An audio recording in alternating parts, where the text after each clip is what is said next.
stepping in. Your one-stop review, let it sink in. Hip-hop vibes, we break it down. Laughs and insights all around.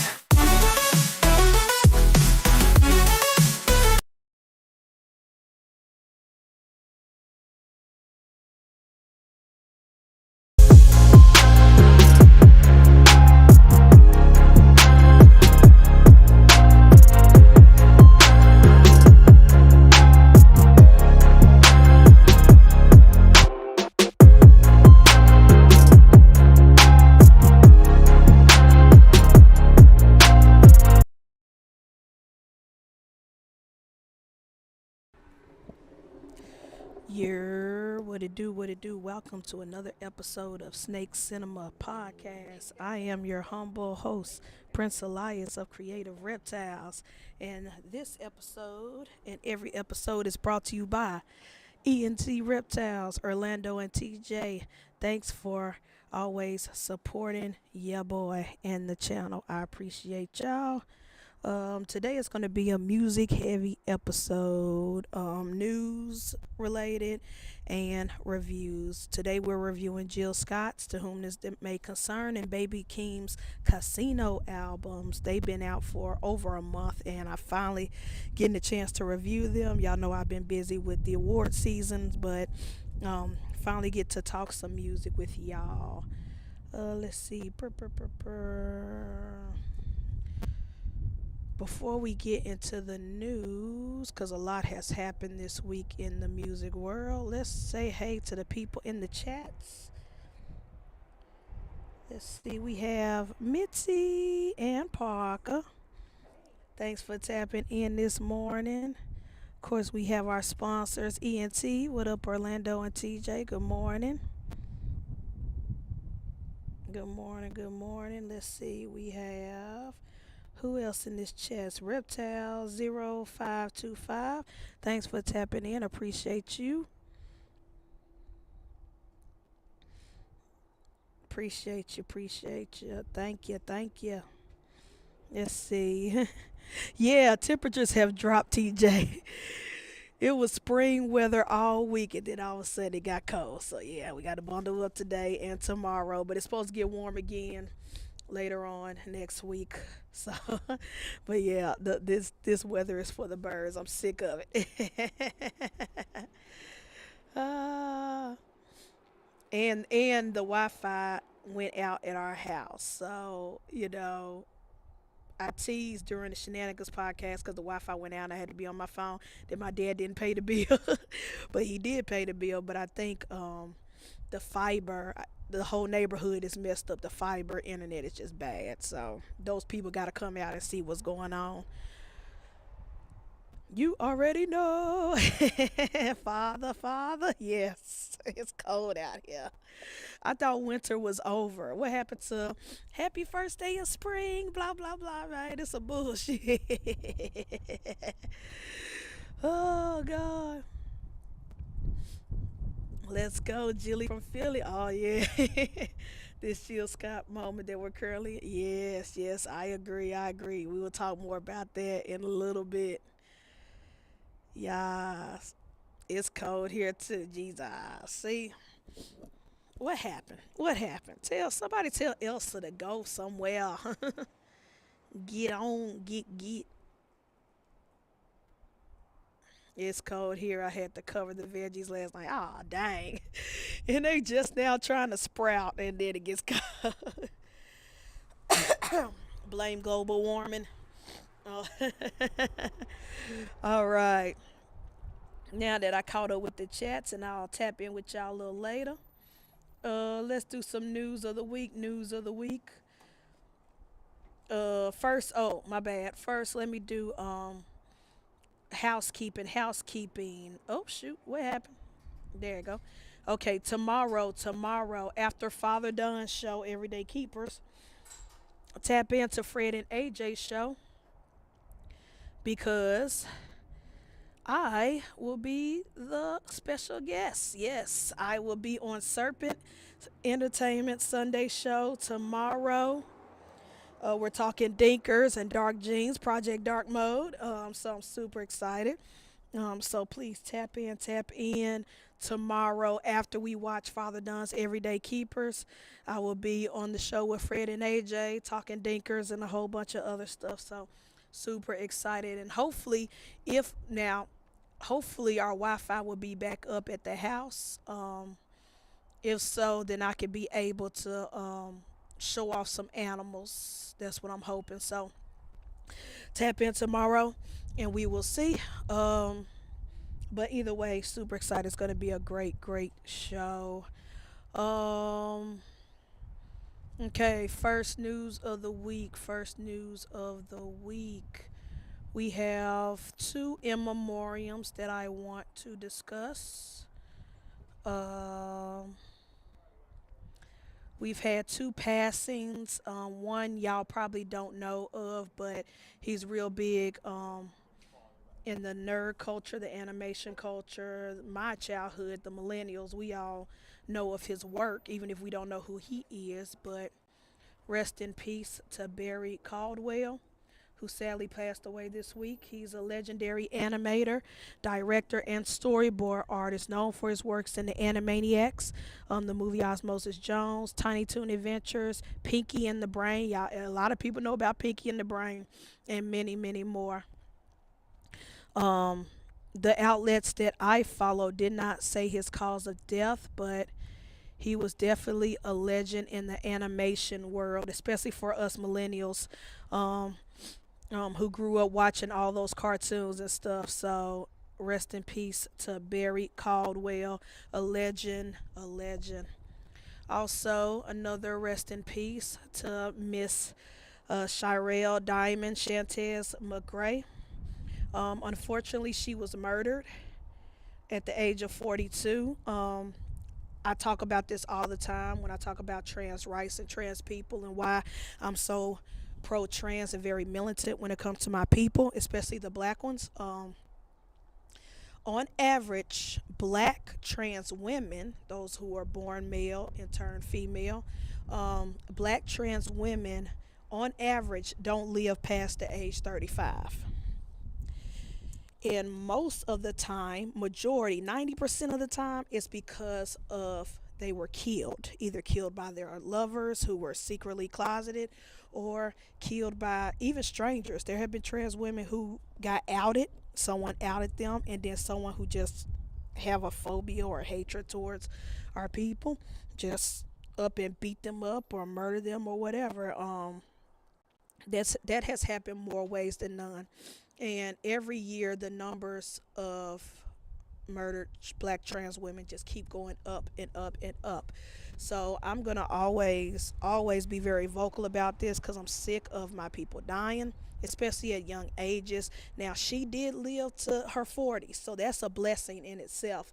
But we need to see more. We need to see more. When I go to pride festivals, whether it's in Nashville, whether it's in Memphis or wherever, it always brightens my heart when I see elders, LGBTQ elders, because back in the day, a lot of them died of AIDS, HIV and stuff, but and even killed by people in their family and stuff like that. So when I see elders, when I see people in their 60s and their 70s who are still alive and still with us, it brings me joy because it's very rare. We rarely live that long. So unfortunately, Miss Shirelle did not make it to see elderly age of 80s and 90s, and she did a lot for her community. She was very well known, and so rest in peace to her. It's very heartbreaking to hear that she was taken from this world, but now she's in the ancestral playing field, and hopefully her spirit lives on to protect other trans people of color. So rest in peace, my queen. I'm sorry that you could not live longer than we would have hoped. Um, Other news of the week. Hold on, y'all. Let me. I see some people have tapped into the chats. Let's see. Other people have tapped into the chats. What up, Keys? Thanks for tapping in. Hope you're doing well. Let's see. Let's see.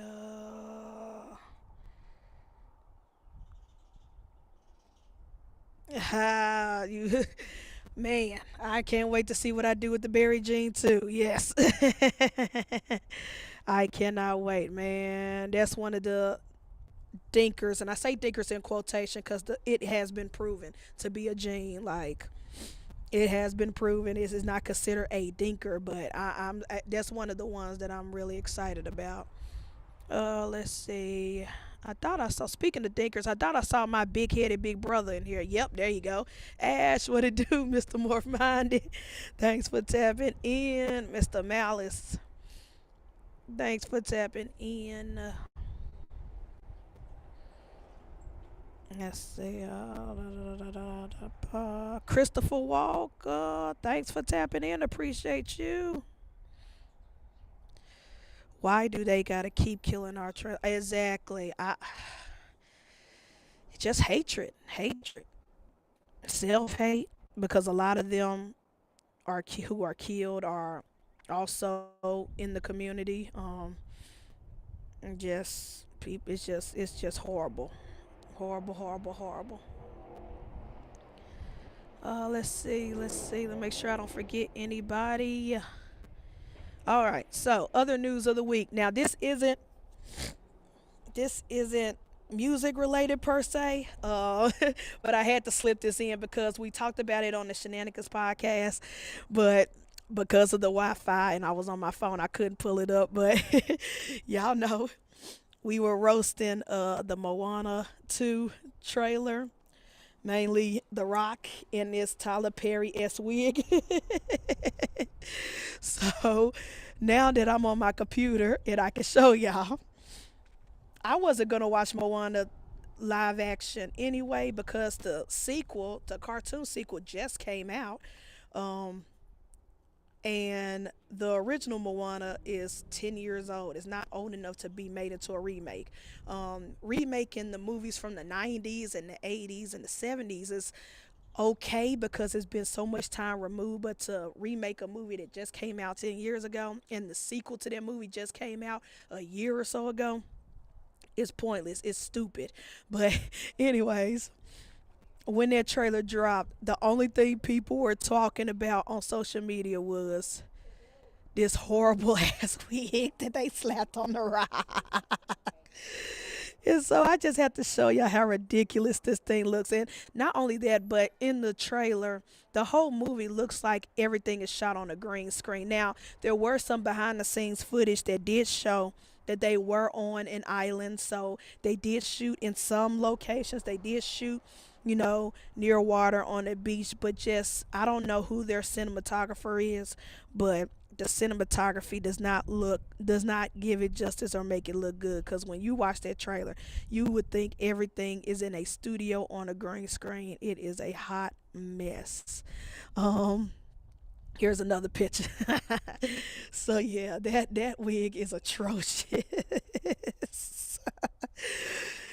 But yeah, that was funny. I'm not gonna go watch that movie because that movie is pointless, but I just want, if I had to see The Rock in this crappy wig, so did y'all. Had to make it punish y'all and make y'all suffer too. Oh, Disney, Disney, Disney. Now that is an example of a cash grab. All right, other music news of the week. I'm trying to get through this so we can do the reviews, but so much has happened in the music world, such as Meg the Stallion has made her Broadway debut. She is now performing in Moulin Rouge Broadway play, and she made her debut. And by all the pictures, and Broadway don't play about cameras at their show, so there's only a certain time before the show and after the show that they let people bring their phones out. So the people who were there opening night were able to show like little small snippets, and when I tell you, she looked good. She looked good. She sound good. I ain't gonna lie. Just based off the tiny clips I saw on Threads, I don't care if nosebleed seats are $500. I need to go to New York and see this while she's on Broadway. But yeah, congrats to Megan making her Broadway debut. She go look, I think she going for that EGOT.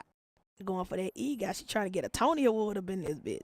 But congrats, Meg. I love seeing her win, especially with all the crazy discourse around the BS of the past with Tory Lanez and how a lot of hip hop people were rooting against her, Nicki Minaj and all that stuff. So to see that she keeps winning, she keeps getting endorsements. She's been on Dunkin' Donut commercials and stuff. She's getting that check and she's still killing it out there. So I'm happy to see her on the other side of all that BS and is winning in the game. Um and the guy who shot her is still locked up. So congrats to Meg, and I hope she not only gets a fat coin, but she does well review wise. I hope that the critics love her. The people who like actually go to these Broadway shows love her and say that she do good acting and performance wise. But I really want to go see Moulin Rouge now. Now that I've seen that she's on there. All right, these are the two biggest news of the week. Both J. Cole and Jay Z has been making a media run. J. Cole has been on like three different podcasts this week. Well, I know they pre-recorded them, so but they have premiere like back to back this week. He was on Apple Music with Nadeska. Shout out to Nadeska. She's one of my favorite music journalists out there right now.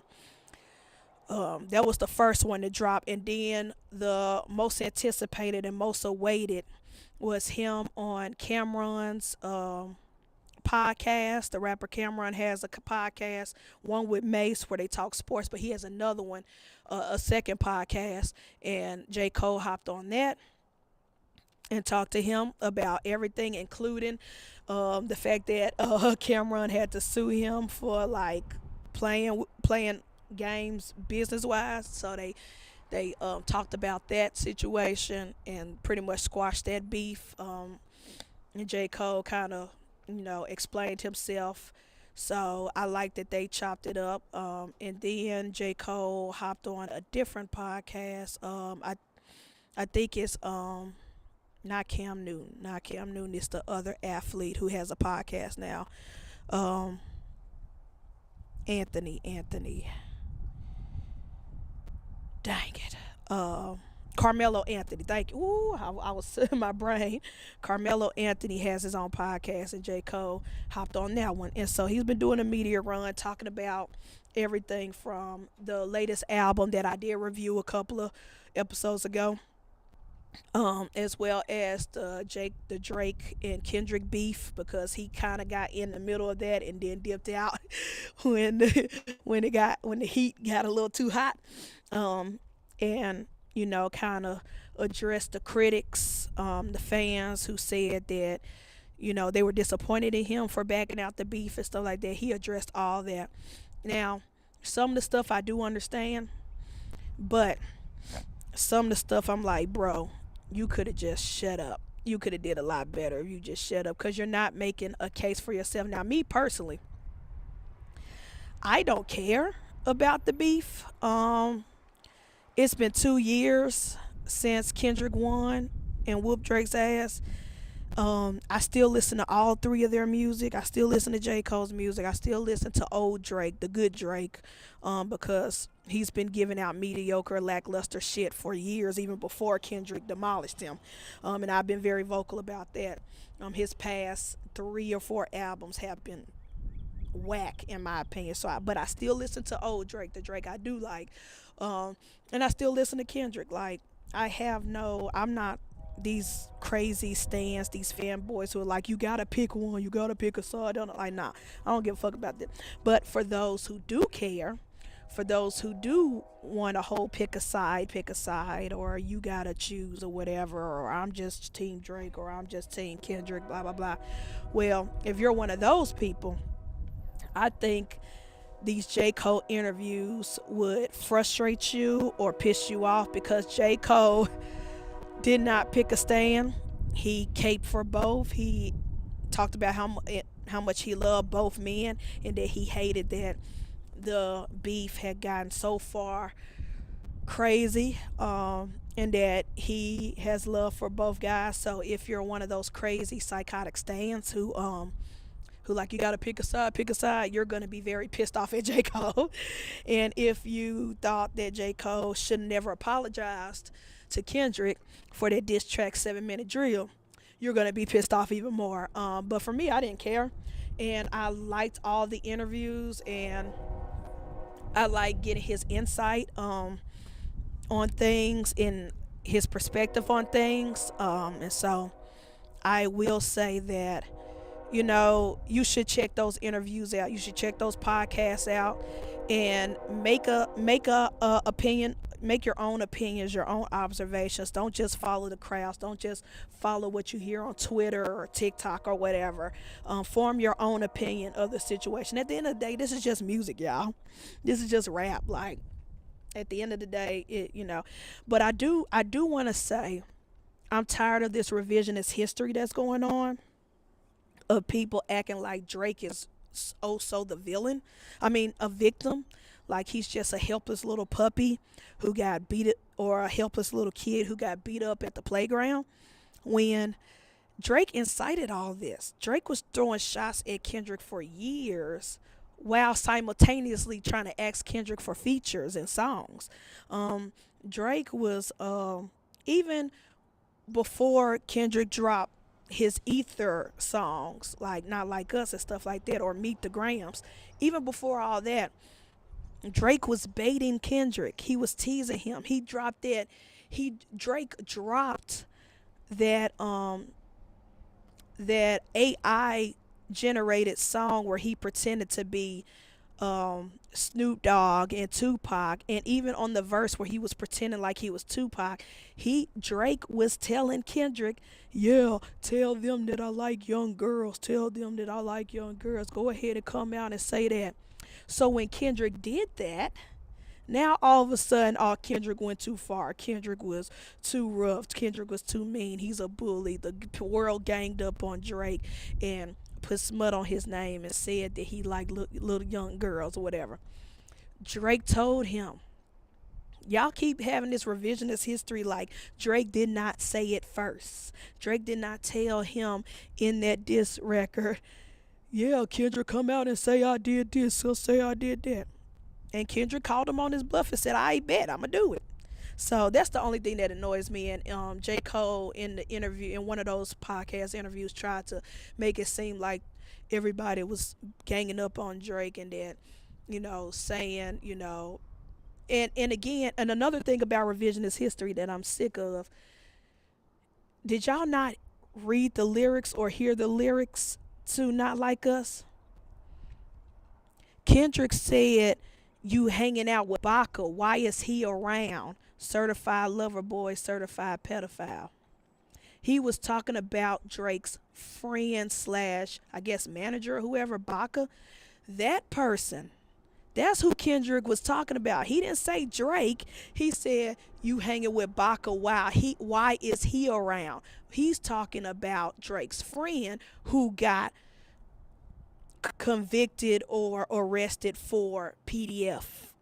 So how y'all forget that this was towards Baca and not towards Drake? I mean, yeah, birds of a feather. He was insinuating birds of a feather flock together, but listen to the lyrics. Listen to the lyrics. He didn't say Drake. You are a PDF file. He said Baca, but people don't listen. People don't listen to words. Words mean things. Lyrics mean things. But at the end of the day, Drake did bait him and say, tell those people that I like young girls. Like, don't tell me to say something, because I'm going to do it. So I just hate that revisionist history. Drake did bait him. Drake did he asked for the diss, and he got it. I guess he didn't expect Kendrick to go so hard and also for the world to actually like the song because the song goes hard. Pause. Um, but I digress. Anyways, the J. Cole interviews, him on Cameron's podcast was good. Him with Nick Deska, Apple Music. It's on YouTube. They're on YouTube for free. You ain't got to buy nothing. With Nadeska, that was good. I love the one with Nadeska. That was good because she asked some great questions. And then the one with Carmelo Anthony's podcast was good. The J. Cole interviews are very good, and I like hearing the insight of it. And to be honest, and I reviewed his album. I did like his album, but I do like the interviews more. And I enjoyed it more. And I wish he would have came out and had spoke on and spoke on this and talked about this stuff before the album dropped, because then it would give a lot more context to a lot more things. But I digress. Speaking of interviews, Jay Z.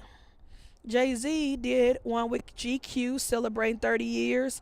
Um, he has a lot of anniversaries coming up. Reasonable Doubt, and I think the Black Album or the Blueprint. I can't remember. Yeah, it's been a long time since I listened to any of Jay Z's old music, but he's celebrating the anniversaries of two of his albums, which is why he is headlining the Roots Picnic and doing two sold out concert shows. Um, but he did an interview with GQ, and they've already dropped the video of the interview, and it was good. I do have my critiques. I do have my critiques, but let's talk about the positives. The positives is shout out to the photographer of this GQ spread. They photographed Jay Z so well. It was very artistic. I'm a photographer, y'all, so I'm gonna give credit where credit's due. Even if I got critiques of whoever the subject matter is, I love the photos that were taken of Jay Z. They were great. They were very artistic, and I think they captured him well. Um, and so, shout out to that photographer who was hired to do that for GQ. They did a great job. Um, a lot of I will let's focus on the positives first before I give my critiques. Um, a lot of stuff that Jay Z said in that interview, because he did talk about a lot of things, a lot of um, critiques that he's been having over so many years. And he did discuss that lawsuit that he did versus Bugsby, the guy who's been trying to go after all the celebrities that he believe are like a part of not only like the Epstein files but the Diddy case, mostly the Diddy case. And he tried to throw Jay Z's name in the Diddy case for a lot of stuff. But a lot of that stuff turned out to be false, with proof that it was false, not hearsay. But a lot of stuff turned out to be false allegations, lies. Um, there were stories coming out where they said Jay Z and Diddy assaulted a woman, and Jay Z was nowhere near that facility. Like, and there was proof that he was not even there. It was just lies and BS and false claims. Um, and so Jay Z did sue that man and won. uh, because of the lies and stuff. But he did address that and what he was going through, how upset he was, how he was feeling. But a lot of things he talked about, when it comes to positives, seem very motivational.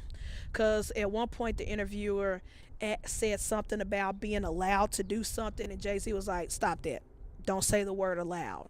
Can't, like, if you say the word allowed, they won't allow us," because they were talking about how the industry or the higher ups won't allow black people to do certain things. He was like, don't say that. He was like, saying that they won't allow you to do something is giving them more power than they deserve. And he was like, so take that out of your vocabulary. Don't even say that. Um, he did acknowledge that there are some pitfalls and hurdles in life, but he didn't want anybody to give more power, more truth into something. Because he was like basically telling the interviewer, if you want to do something, do it. Who gonna stop you? like, um, And I did like that. I did like that moment in the interview. I thought that was dope. Um, he did speak on the Kendrick and Drake beef because they asked about it, because people were criticizing him, saying he chose a side in the beef when he chose Kendrick Lamar for the Super Bowl, because Jay Z is in charge of who does the Super Bowl halftime show, Rock Nation and all that stuff. So, um, and Jay Z was like, "What? Me picking a side? I'm Jay Z. Like, I don't have to pick a side. I don't have to be Team Drake or Team Kendrick. I'm Jay Z. Like, neither one of them." Jay Z pretty much said neither one of them can hold a candle to me or my bank account. Neither one of them can affect my bank account. If I chose Drake, it wasn't going to affect none. If I chose Kendrick, it wasn't going to affect none. He was like, I chose who was the best artist of that year, who had a great run, which is true. Kendrick killed 2025 and 2026. Like, he was on a run, not just with the beef, but the album GNX was award winning, accolade. Like, and his tour was like crazy. His tour run, like Kendrick 2025/2026, Kendrick dominated not just hip hop but all of music. So it made sense for him to be in the Super Bowl for that year. It just made perfect sense. Um, why not? Just like it made perfect sense for Bad Bunny to be in the Super Bowl this year. Like, Jay Z is a very smart, calculated person. He's a very smart, calculated person. Like, the year that we're dealing with ICE and deportation and everybody's blaming the immigrants, yeah, let's get Bad Bunny to be in the Super Bowl. Like, come on, y'all. Like, common sense, critical thinking. Jay Z is a very smart man. Now, let's discuss the criticisms I have. Jay Z did discuss the critiques of him being a capitalist and a billionaire, and how people are saying that there are no such thing as an ethical billionaire, because you're always taking advantage of someone in order to get to that status, in order to get to the billions. So, there is no such thing as a good billionaire or ethical billionaire. And Jay Z, the critique that I have for him is that, uh, is that how can I word this? He tried to play the race card.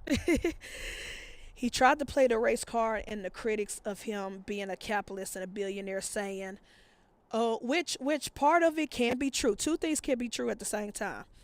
But he tried to make it seem like, oh, everybody has no problem with billionaires until it's a black man.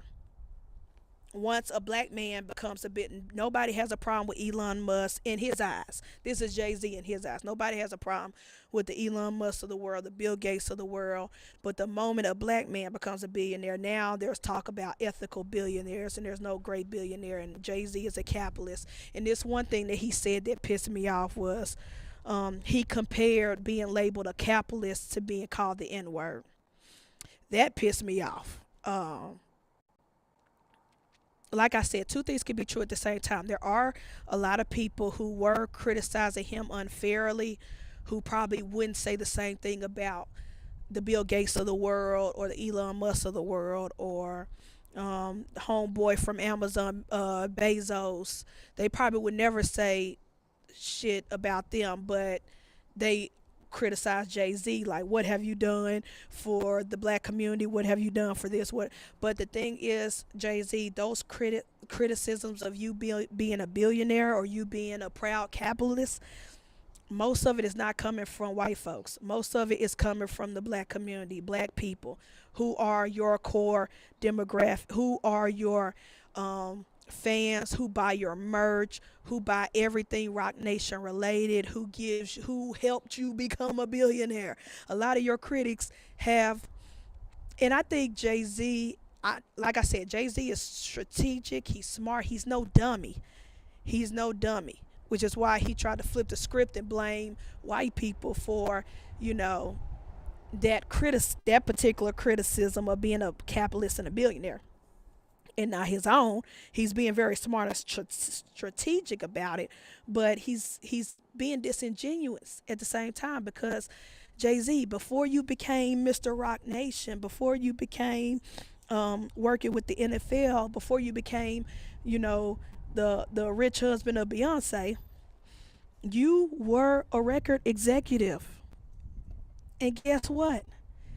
Just like the Diddy's of the world, just like whoever owns Sony, just like a Lagrange, and those other record label execs, Warner Brother execs, Universal Music people, you took advantage of a lot of artists to get to that billionaire status.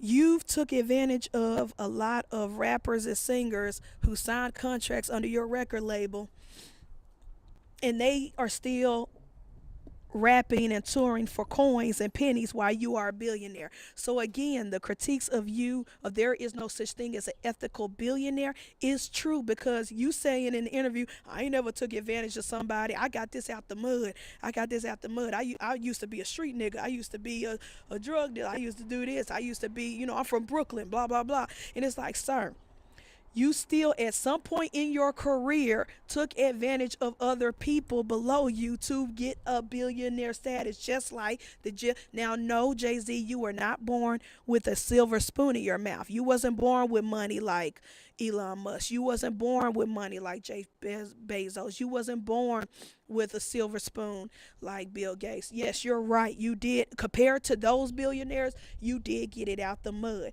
But at some point in your career, you still took advantage of someone else to get the money that you got. So again, you are not an ethical billionaire. There's no such thing as ethical billionaires. And when y'all donate y'all little breadcrumbs to the Boys and Girls Club or whatever, it's still not enough. Because guess what? They're still like the billionaires versus the millionaires versus the billionaire status, and the millionaires are still right here. And then you got the low income and medium income to the ground, below the ground. So it's like the disparity is still like, so that's one of the biggest criticisms I had of that interview, because but he did say a lot in so little words. He did admit, yes, I'm a capitalist. I don't see nothing wrong with it. But also, he basically was saying, I played the game like everybody else. Y'all mad at me because I played the game like everybody. And he said, no, this is what he said. And you could go back and watch the interview. It's on Instagram. It's on YouTube. You go back and watch. He said, I am living in reality. I'm not living in a world that I wish was. I'm not living in a fantasy. I'm living in reality.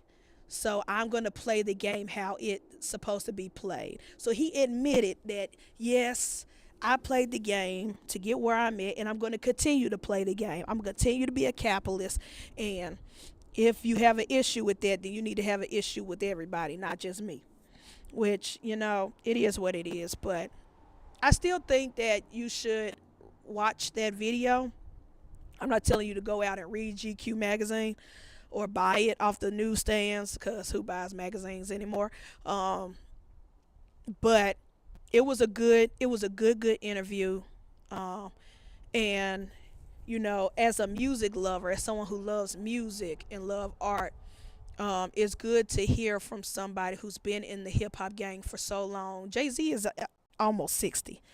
And he his perspective on a lot of things. And in this interview, even when he was talking about the Drake and Kendrick beef, he admitted that he's hypocritical at this point, because he said he don't think beef in hip hop is needed anymore in 2026, but at the same but his rationale was because social media has made it as exasperated.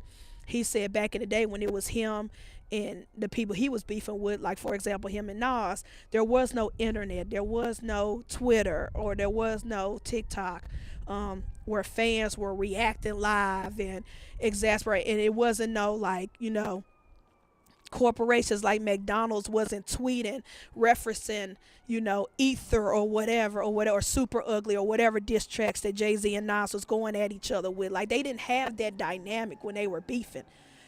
It was in the music, you know. They might diss each other on interviews and stuff like that, but other than that, that was it. But now with the internet, now with billions of people across the world reacting to these hip hop beefs, he's like, and he admitted in the interview, he said, I know what I'm saying is hypocritical. And maybe I'm talking like an old man, get off my lawn at this point because I'm almost 60 years old. He said, I'm talking like an old man, get off my lawn. He said, I admit that what I'm saying is hypocritical. But in today's landscape with social media and everything,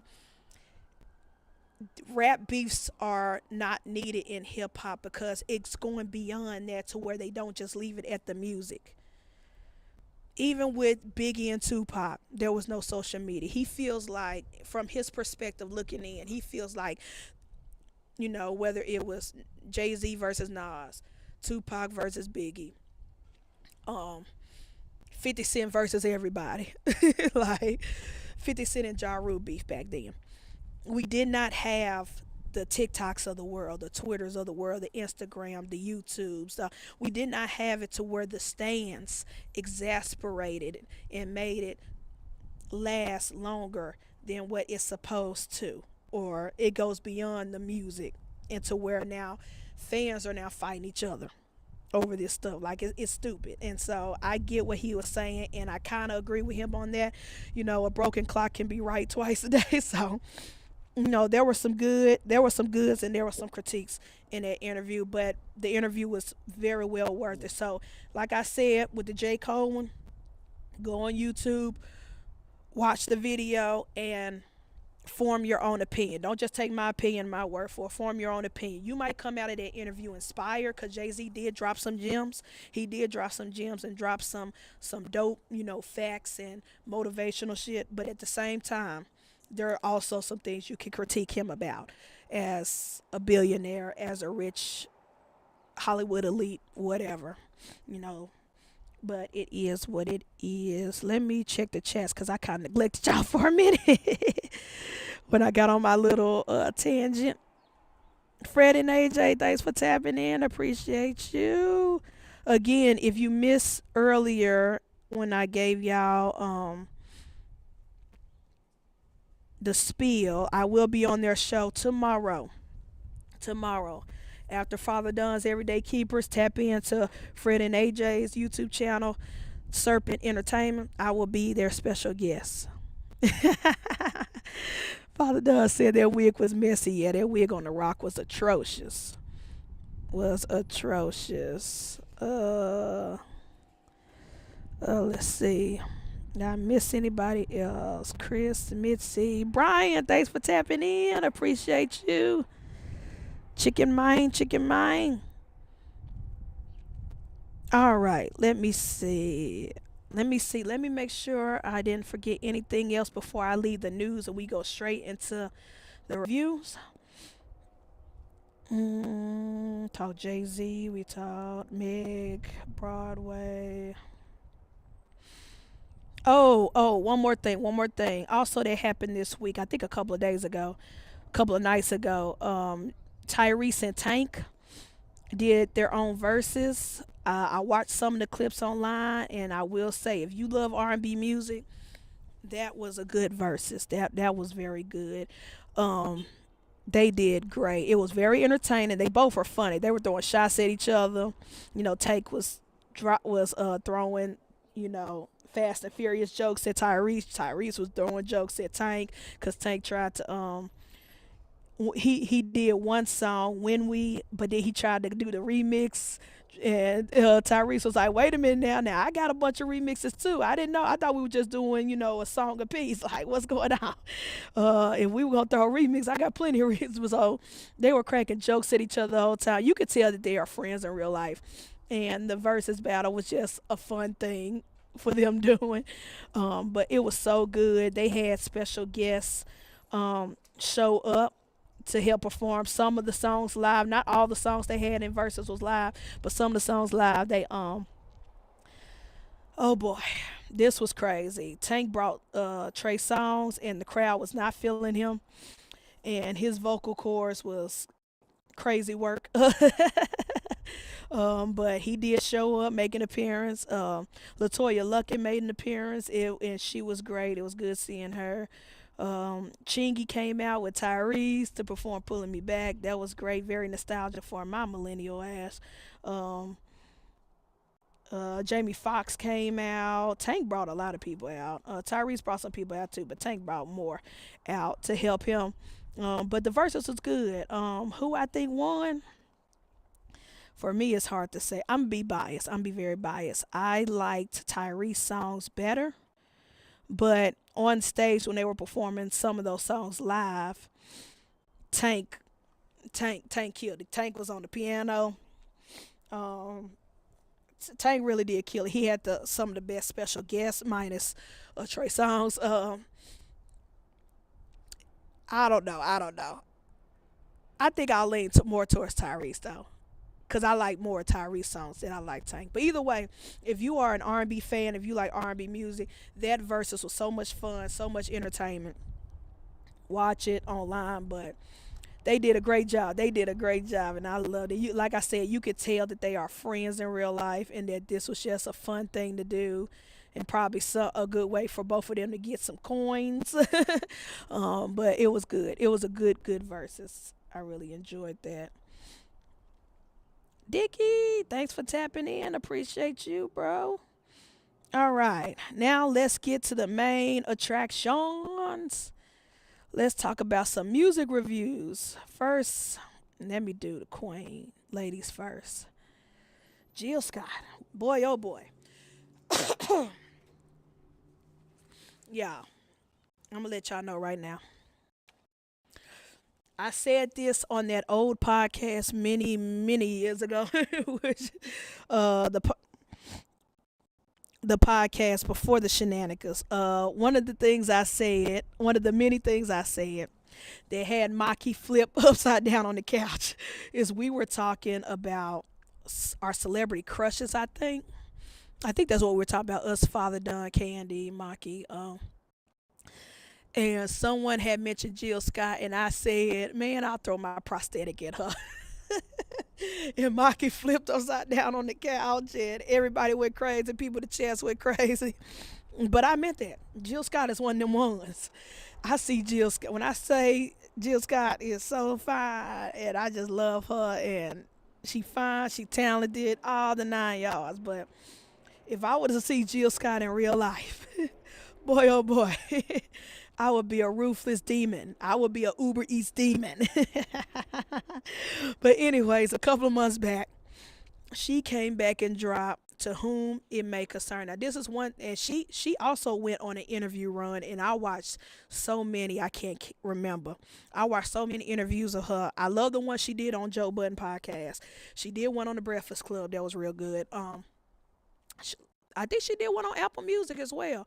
With Ebro, yeah, with Ebro, not with Nadeska, but with Ebro. But when she was on her media run, promoting this album, every interview I watched, I stopped, I listened, and man, even when she's just talking and talking about making this album, that woman's so fine. But anyways, on one of those interviews, I can't remember which one, but on one of those interviews, she said she returned to music because she felt like it needed nourishment, and boy oh boy was she correct.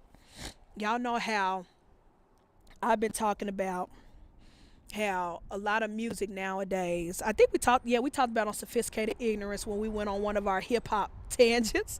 No, it wasn't sophisticated ignorance, it was 10-4 fitties. When we was talking about the music industry. And we were talking about how a lot of music today is so depressing, like sad, depressing, suicidal, drug induced music. And it's not just hip hop, it's across the board. Pop music, EDM, country, across the board. A lot of stuff is just so sad and doom and gloom. And Jill Scott said, "All right, I'm sick of this shit. We gonna get some sunshine and some self love in this bitch." So she came in, and I will say this: when Jill Scott at the peak of the neo soul era, when she came out, Um, I was not into neo soul music. Now, granted, I am an older millennial, which means in the peak of that, I was a child. I was a child. I was listening to Snap music and Soldier Boy and all the other BS. I wasn't listening to no neo soul. I didn't get into neo soul music till I was a lot older, till I was like in college, and I had to have a couple of heartbreaks, and I had to get rejected a few times and go through the whole young adult 20s. I had to go through a whole phase. I've been there, whole phase. When I found out I was bi, I was wilding out. um so, anyways, I didn't appreciate neo soul, especially Jill Scott's music or Erica Badu's music or D'Angelo's music until I got older. I became an adult. I experienced life and went through some shit, and I was like, man, this music's great. This music's amazing. And Jill Scott was one of the ones where retroly I had to go back and listen to a lot of her old stuff, and man. And so when she dropped this album, To Whom It May Concern, I was as soon as it dropped, I went to Spotify and I was like, yeah, I gotta listen to this. And when I tell you,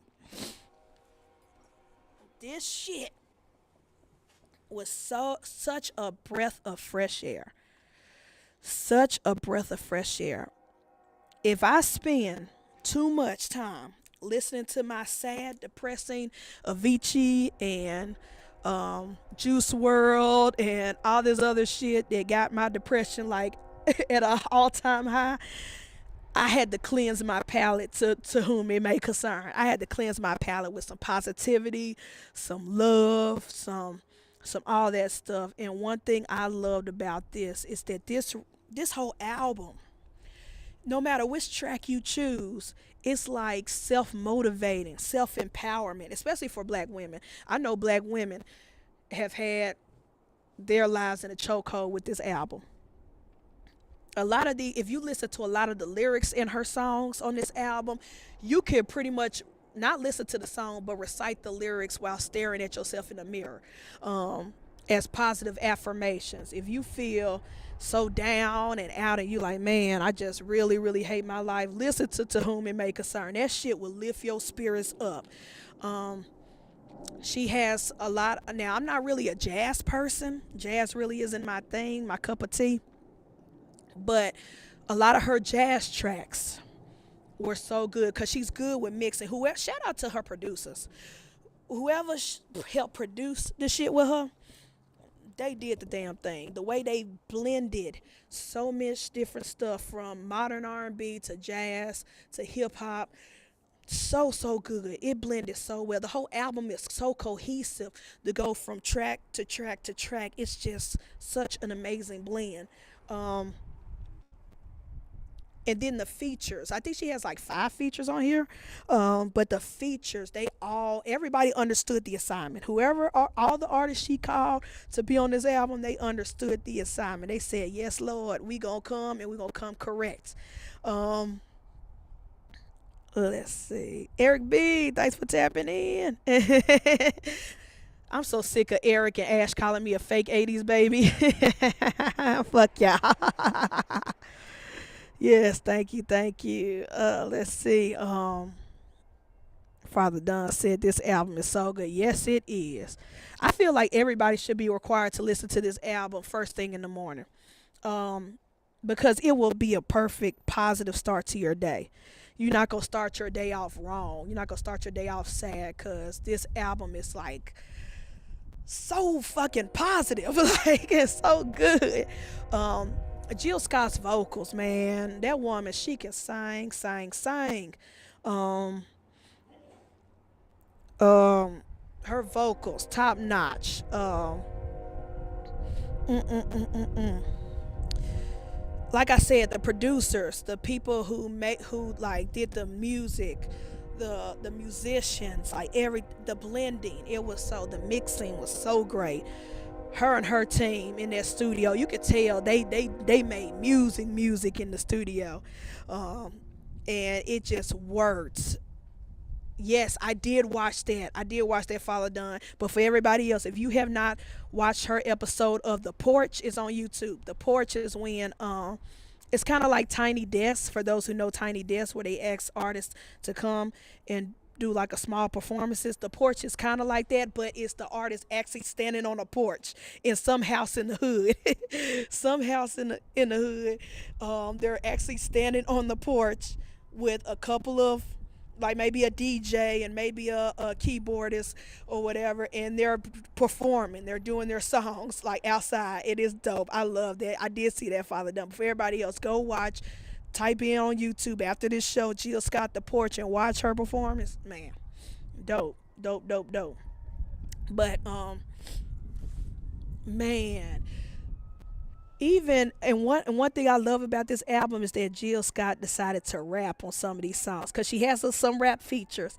And I when like the first like when I first went to the album, the first song I didn't even listen to it from beginning to end. I went to the feature songs first, and then I went back and from the beginning of the album and started over. But um, the first name I saw featured on the album was one of my favorite female rappers, one of my favorite that I love besides Rico Nasty and Rhapsody. I love me some Tierra Whack. Tierra Whack don't miss. Tierra Whack don't miss on her own song. Tierra Whack has never made a whack song or a whack feature verse. Her last name is so ironic because she ain't never done nothing whack. But when I saw Tierra Whack was on this album, that was the first song I ran to, and it did not. And I was expecting to hear Jill sing and Tierra Whack to come in. I was shocked when the very first verse of that song, Miss Jilly for Philly was rapping. She was spitting bars. It was like I was like, who in the Queen Latifah is this bitch? She was rapping bars. I was like, what the fuck?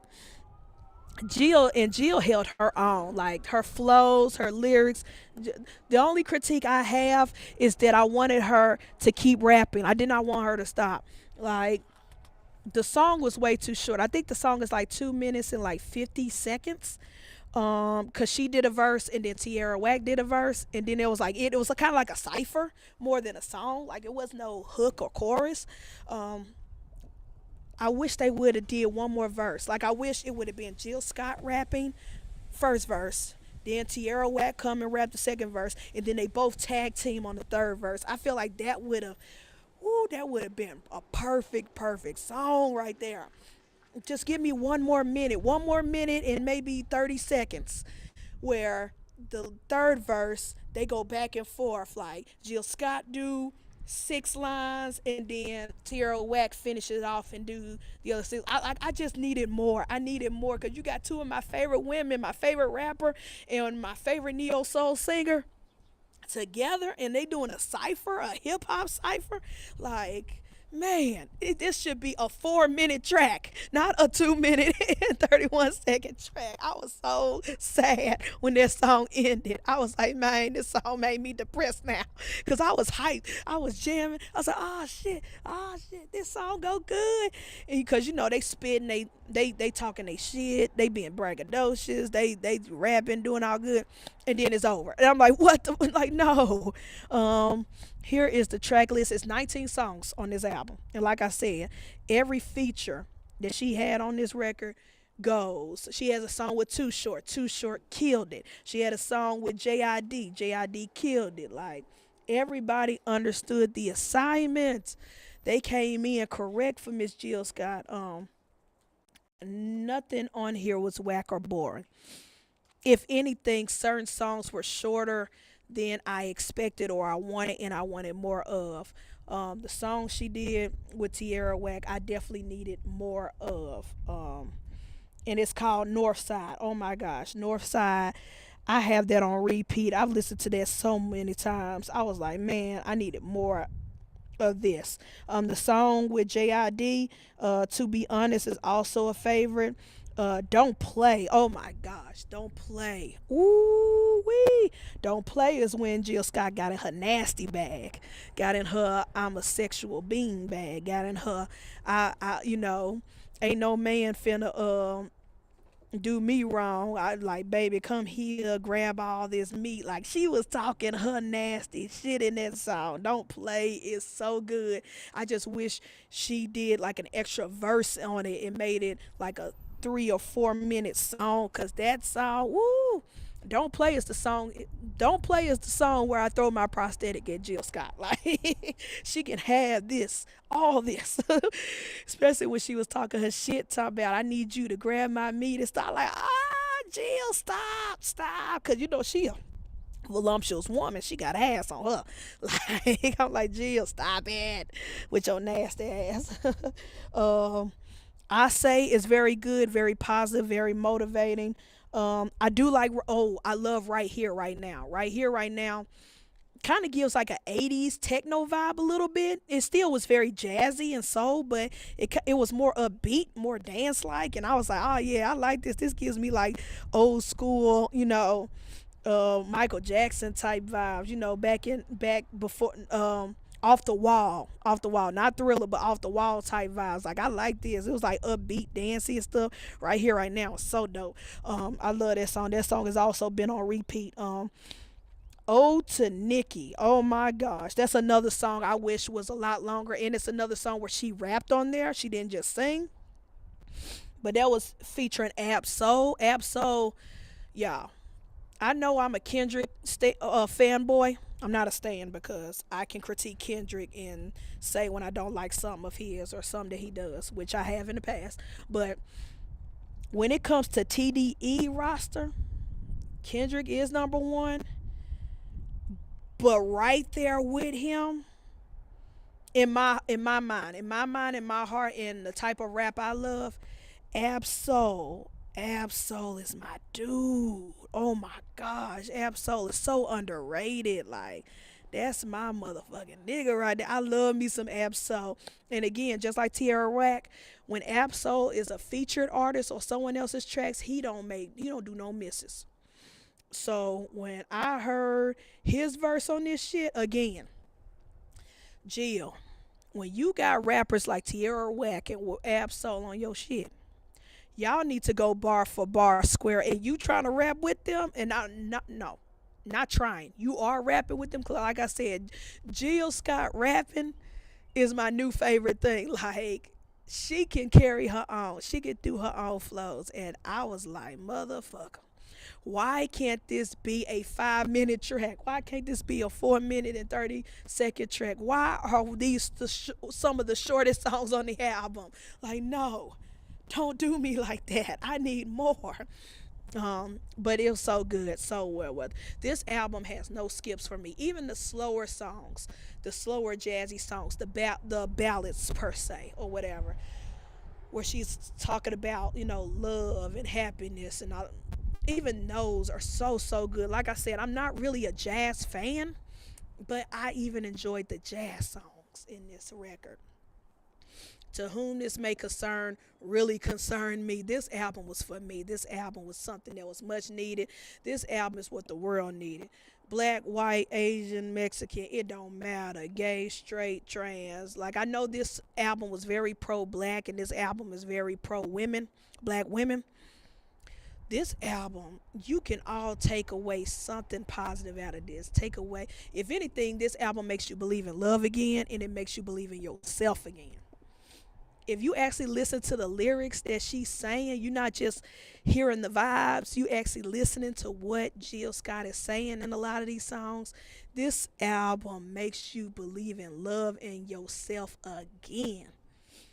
Man, man.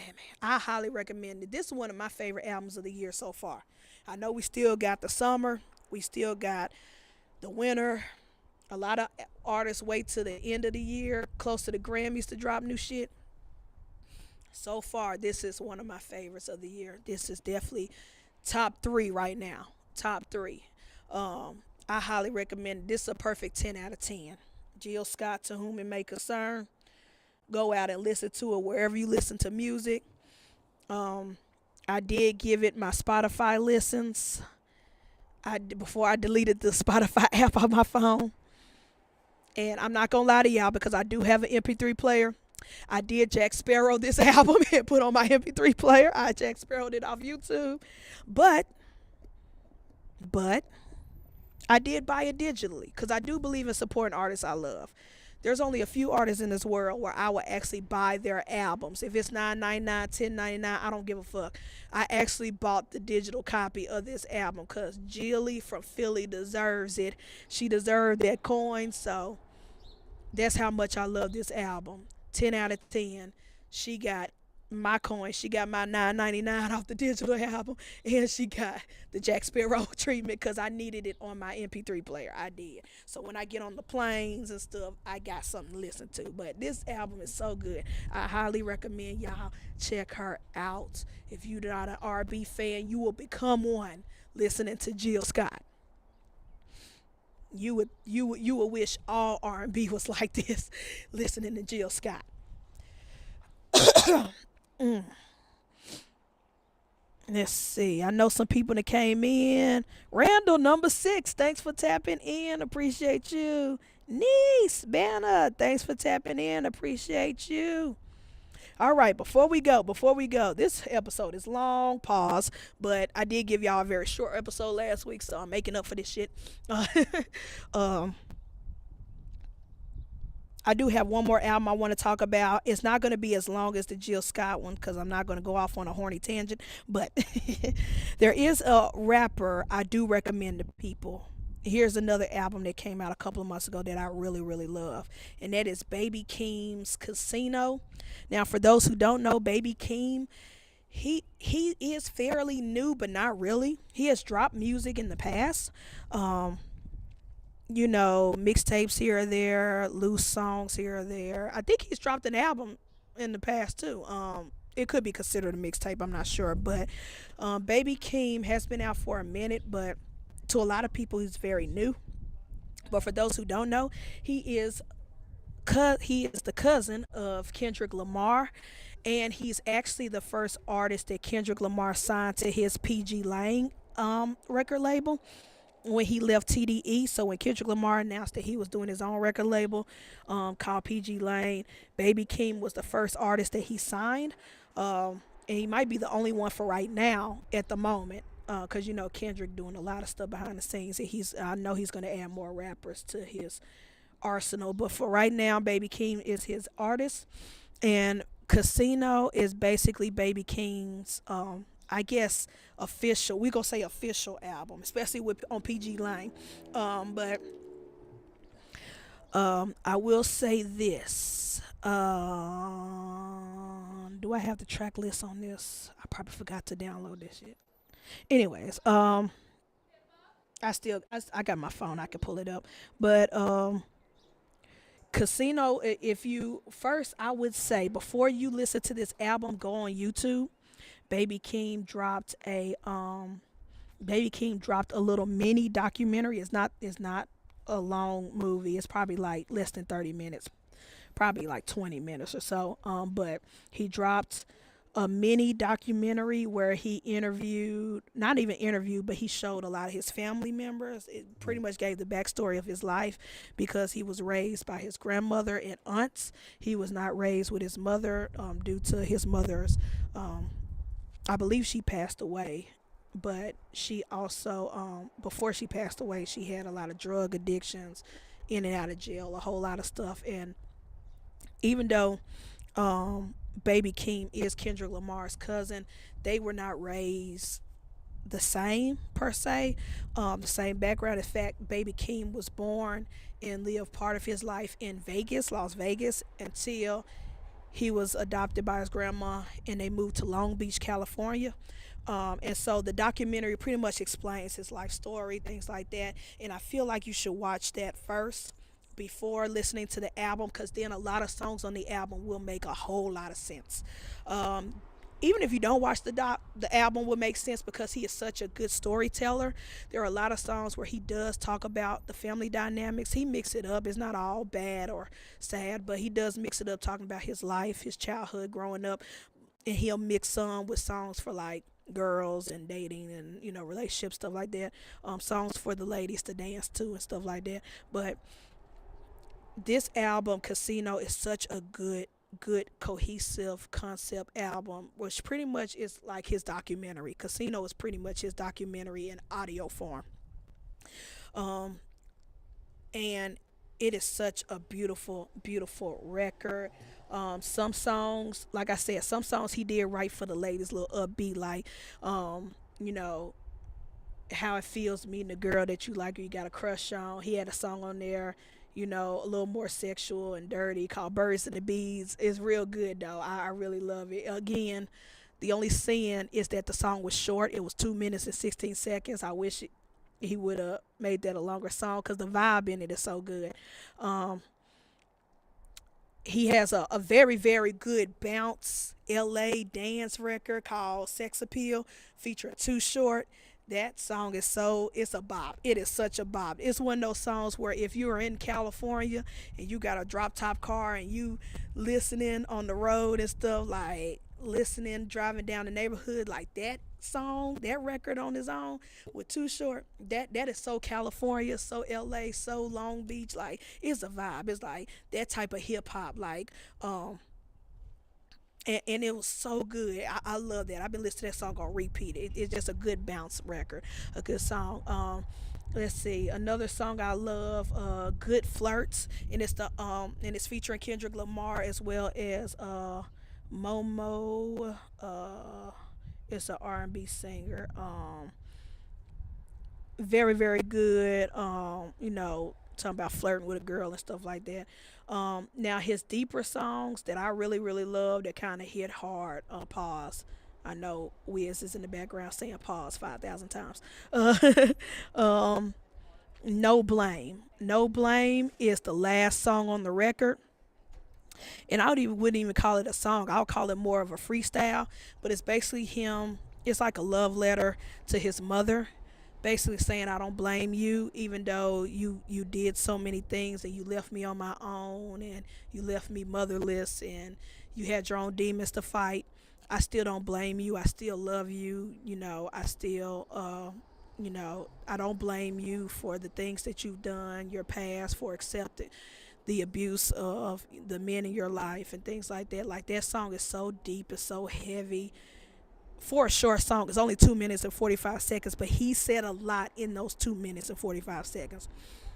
Baby King said a whole lot. He pretty much gave you his life story in those 2 minutes, and that's what makes a great rapper. That's what makes a great lyricist. And that song was very touching, very sad. The production of that song, oh my gosh, simple, but it drives that song. It drives his message home. Such a beautiful record, and again, it's the last record on the album. So good. Despite the subject matter, it is so good. But my favorite song of the whole album, is called "I Am Not a Lyricist," and I love it due to the title and how ironic it is, because he is saying I am not a lyricist, but he continues throughout the entire song being a lyricist, telling his family story, talking about his aunt and his grandma and his dynamic of moving from Las Vegas to California, um, growing up and things like that. He said so much, telling you a story. Like, you can visually, as you're hearing this song, you can visually see it happening. You can imagine it happening, and while he's saying, "I am not a lyricist," like, that was the hook of the whole song. Him constantly saying, "But I'm not a lyricist." Like, he would say, but then he would continue to tell a story, and I'm like, "Baby King, you are a genius. Like, this is dope. This is amazing." Um, I hope that people don't compare him to Kendrick. There is a song on there where he does kind of rap like Kendrick a little bit, like um, but that was like the only one. Everything else, like, he had his own flow, his own style, and things like that. But I will say this: even though I don't want people to compare him to Kendrick, when you listen to this album, you will at least say talent runs in the family. Talent runs in the family. Rapping runs in the family. Like, I get it. I get it. Like it's some in the water, some with the Duckworth Keem family. And I'm happy that they're working together. I'm happy that he's on his record label. He's on Kendrick's record label, and I hope people pay attention to Baby King more. Follow him, support Casino, support this album, and support any other music that he has coming out. This is a great album. Is it as perfect as Jill Scott's album? Because I gave Jill Scott a 10 out of 10. No, but it is very very good. I enjoyed it, and it's not that long. Pause. It is it's probably like 8 or 9 tracks. It's not that long of a record, so you gonna get through it very very quickly. But I would give this a 8.5 out of 10. 8.5 out of 10. Very very good. One of the best hip hop so far records of 2026. I really, really enjoyed it, and I'm so happy that there are young artists like Baby Keem around, because people always talk about, oh, the younger generation this, the younger generation that, these young rappers did. People always point out the negatives of the young people, but Baby Keem is proof that there is some talent with the younger generation. There is some storytelling. There is some lyricists with the younger generation, with the Gen Zs of the world and whoever is after millennials or whatever the fuck. Um, um, the young cats got something to say, and that's why I don't discount the younger rappers all the time. Like, yes, there is some bullshit out there in the world, but it's not all that. There are some good ones out there, and we need to support the good ones instead of sitting online complaining about the bad ones. Y'all can sit there and complain about NBA YoungBoy and Blueface and whoever, NLE Chopper, whoever. Y'all can sit there and talk about them all day long on social media. But when you have someone like a Baby Keem show up, y'all, it's crickets. Y'all don't say shit. So I'm saying shit. Support, support, support. Go out and listen to Casino. That is a great, great record. So amazing. Lyrically rap. The beats go hard. The beats are amazing. The production. And he is actually telling a story. He is good storytelling. Um, and it's great. It's great. So yes, go out support Casino Baby Keem. Go out support Jill Scott, to whom this may concern. Those albums are amazing. I had a lot of fun listening to those, and I'm still listening to those. They're still on repeat. Um, so yeah, next week, we're back to reviewing movies. I did recently watch Ready or Not 2. Ready or Not 2 is the sequel to Ready or Not, one of my favorite horror films. I love me some Samara Weaving. So we're going to talk about that next week. I'm going to be reviewing that, and hopefully this weekend I could go back to the theaters.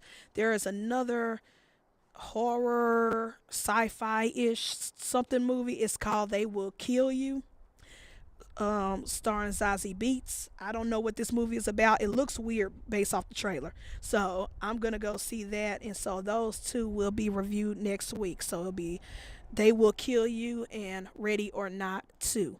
So tap into that again. OTP podcast tonight. I think six or seven. Pause. I don't know. Um, I will have to talk to DJ and see, but tap into that on World Caribbean's Exotics page, and then tap into Wiz's channel, Sophisticated Ignorance Podcast. Tap in and listen to all of us crazy people in the Wiz Tang group. And then Sunday, Everyday Keepers with Father Don. I don't know who his guest is, but I'm excited because I know he always bringing on some great people. And then, of course, right after that, we have the Serpent Entertainment Show with Fred and AJ. And I will be their special guest. We're going to be talking Dark Jeans and Dinkers. I'm super excited. I'm super excited, super pumped about that.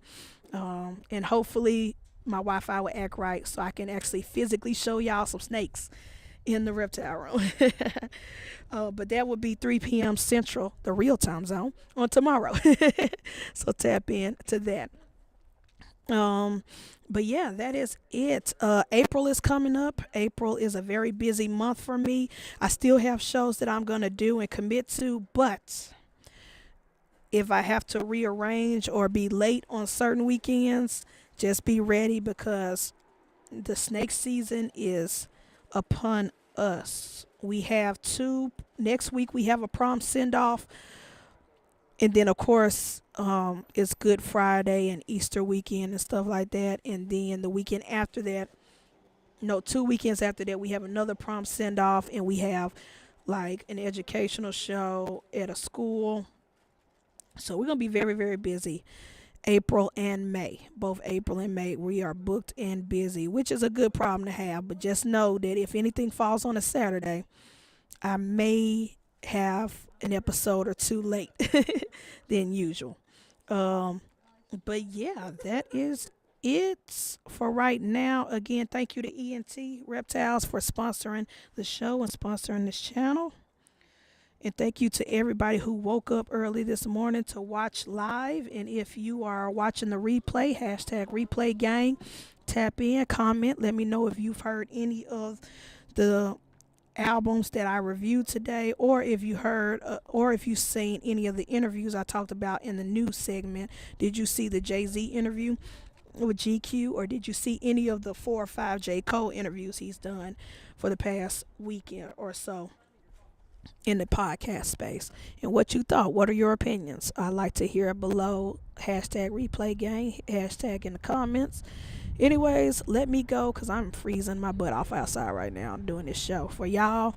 I will check y'all out in the next one. I love y'all. Peace out. Snake Cinema Podcast, stepping in. Your one-stop review, let it sink in. Hip-hop vibes, we break it down. Laughs and insights all around.